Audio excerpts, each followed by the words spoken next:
Voilà, donc dans 2 semaines en Guyane avec Pascal, on aura chacun un hamac et un tarp. Et on aura aussi un tarp à part qui nous servira donc à stocker notre matériel à l'abri et éventuellement de lieu pour manger s'il pleut. On a choisi ce type de produit qu'on va tester d'ailleurs. Vous voyez, il est tout neuf. Hein. La particularité, donc il semble un peu volumineux, mais c'est normal. C'est que c'est un tarp avec une moustiquaire intégrée. Donc voilà, je vais le découvrir avec vous et on va le monter de ce pas. Caractéristiques, je vous dis vite fait. Les dimensions, ça fait quand même 4 mètres par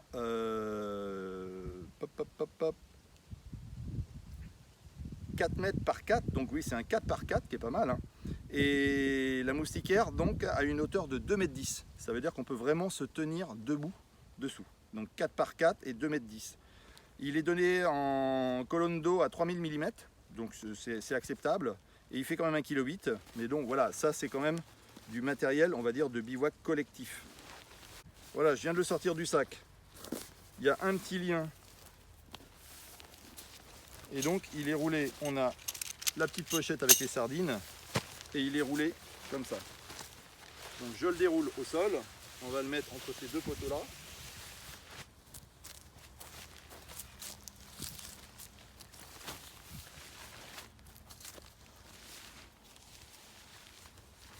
Alors, ça a l'air d'être du costaud, hein.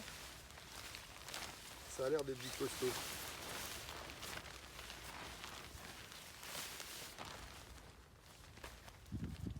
On a le même système d'accroche que sur les tarpes traditionnelles, avec donc une faîtière centrale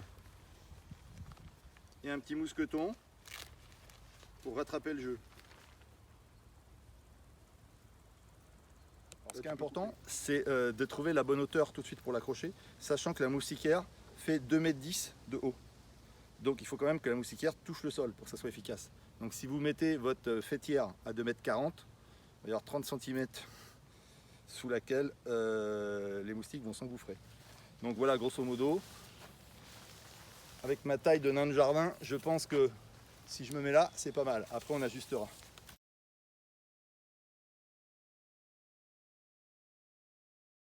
Bon, alors c'est monté. Bah c'est pas mal. Je me tiens debout dedans, au milieu, sans aucun problème. Donc là, j'ai à peu près 1, 2, 3, ouais, j'ai 4 mètres, on va dire, dans ce sens-là. Et dans ce sens-là, on va dire, j'ai aussi normalement 4 mètres, mais on va dire j'ai 1, 2, j'ai 2 mètres 50 où je peux me tenir debout. Donc j'ai une surface quand même de 4 x 4 à peu près. 16 mètres carrés quand même, complètement fermé et à l'abri des moustiques. Donc c'est vraiment pas mal, à l'abri à la fois donc la pluie, des moustiques. Ça offre une vue complètement dégagée à 360, donc on voit bien, hein. Je sais pas si tu me vois de ce côté là, mais moi je vois très bien vers l'extérieur. Et c'est pas mal, donc ça sera notre tarp sous lequel on va entreposer notre matos. Alors notre matos c'est vite fait, hein. On part avec 2 petites cantines, les mêmes qu'on avait avec Lalou, 2 petites cantines militaires de l'armée là, dans lesquelles on met tout notre matériel en vrac. Et on a 2 sacs de 40 litres. Donc, et quand on part, viens, viens, viens, viens voir. On a 2 sacs de 40 litres et quand on quitte notre camp de base, en fait, on prend ce qu'il faut, nos 5C, dans nos sacs de 40 litres quand on part pêcher ou chasser. Ce qui veut dire que voilà, on laissera notre matériel sous ce tarp, à l'abri de l'eau. Et franchement, et puis donc petit plus, c'est que le soir, si vraiment on avait beaucoup de moustiques, ça nous permet donc de bivouaquer, voire même de cuisiner donc avec notre petit réchaud BioLite, donc de faire la cuisine à l'abri, à la fois des insectes et éventuellement de la pluie. Voilà, donc effectivement, je vous rappelle donc que les dimensions c'est à peu près 4 par 4, que la moustiquaire fait 2,10 m de haut, le poids c'est 1,8 kg Alors effectivement, c'est un petit peu volumineux, c'est gros comme un sac de couchage, il y a un peu de poids, mais si on considère que c'est du matériel de bivouac collectif, ça vaut le coup de l'emmener.